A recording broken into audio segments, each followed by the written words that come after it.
I walked in with snow still melting on my jacket, suitcase wheels leaving a faint trail across the hardwood floor. I expected silence, maybe the quiet hum of cartoons from the living room. Instead, I heard voices, formal, hushed, rehearsed. Then I saw them. Her boss, our lawyers, my parents, her parents, and her. She stood in the center like a hostess at a doomed dinner party. "Oh, Jake, you're just in time to sign."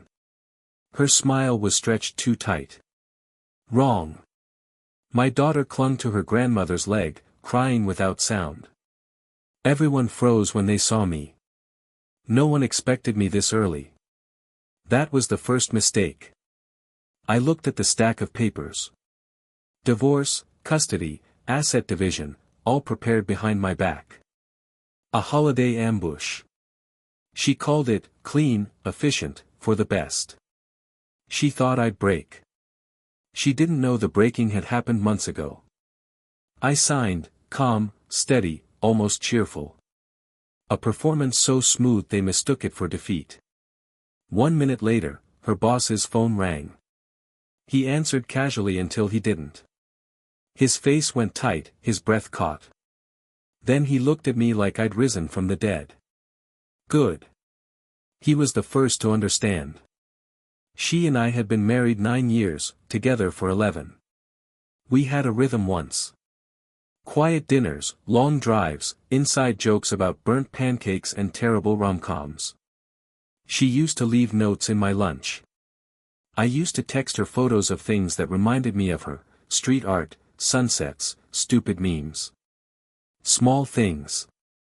Honest things. Then something changed. Not overnight. Betrayal never arrives loudly. It seeps in. A new perfume I didn't buy. A work trip that didn't match her calendar. Laughs she didn't share with me anymore. Eyes that looked past me like I was furniture. I asked once if she was okay. She said I was imagining things. I wasn't. The truth came to me by accident. A message on her smartwatch at 3 a.m. I wasn't snooping. I was turning off the alarm. But the screen lit up. "He's asleep. Call me." A name I recognized. Her boss. For 20 minutes, I sat on the edge of the bed, staring at her silhouette. Something inside me stopped bleeding. It hardened, cold, precise. She rolled toward me in her sleep. I didn't flinch. The next morning, I kissed her forehead and went to work as usual. But I didn't go to work. The planning phase was silent, surgical.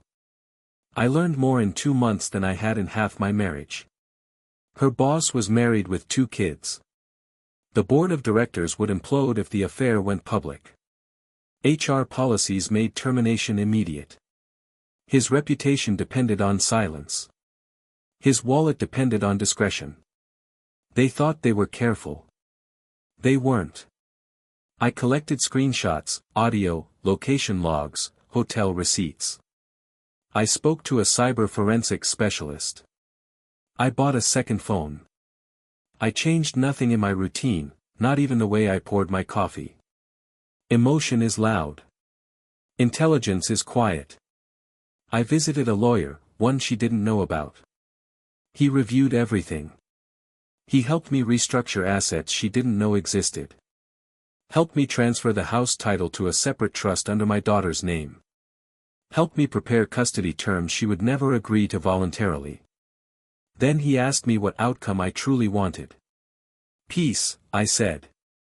But peace requires fire. Her boss's wife was the first person I met. She didn't yell. She didn't cry. She listened. Then she handed me an envelope of her own, an investigator's findings. She had known longer than I had. We became allies by necessity, bonded by betrayal.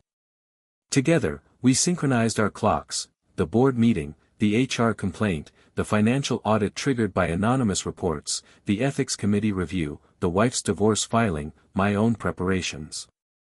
Everything scheduled for the same hour. An hour that coincided perfectly with the moment I walked into my house for the holidays. She thought she was ambushing me. She didn't know I was detonating every floor beneath her. Back to the living room.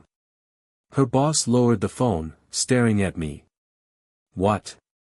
What did you do? His hands trembled. He was already imagining headlines. Lawyers, courtrooms, alimony, loss. My wife turned toward him.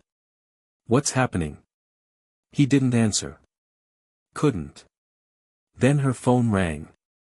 She declined the call. It rang again. And again. Her mother whispered her name, voice cracking. My mother grabbed our daughter, stepped back. I didn't speak. I wanted them to fill the silence themselves.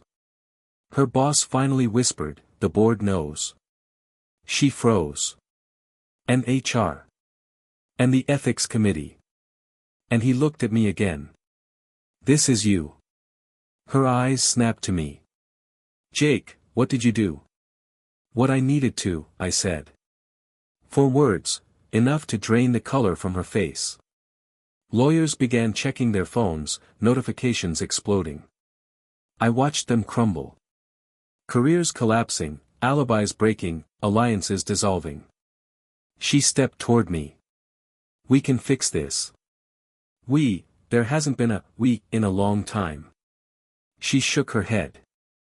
You signed the papers. It's over. No, I said. That was just acknowledgement. Then her lawyer cleared his throat. There appears to be a problem. Everyone stared at him. He looked at the documents. These terms are void. The assets Jake was listed as holding aren't in his name anymore. And custody, this agreement references a house that he doesn't legally own. Her voice cracked. What do you mean he doesn't own the house? It's ours. It was, I said. It belongs to our daughter now. The lawyer continued reading, face draining further. Her boss's company just released a statement. Immediate termination. Internal investigation. Legal inquiry. My wife swayed. Her boss sat down, defeated. Someone whispered my name. I didn't answer. I walked out first, suitcase rolling behind me. My daughter ran to me before I reached the door. I picked her up, held her close. She buried her face in my shoulder. Are we leaving, Daddy? Yes. No hesitation. No looking back. As I stepped outside, snow began to fall again, quiet and indifferent. Peace isn't given. It's taken. And I took mine.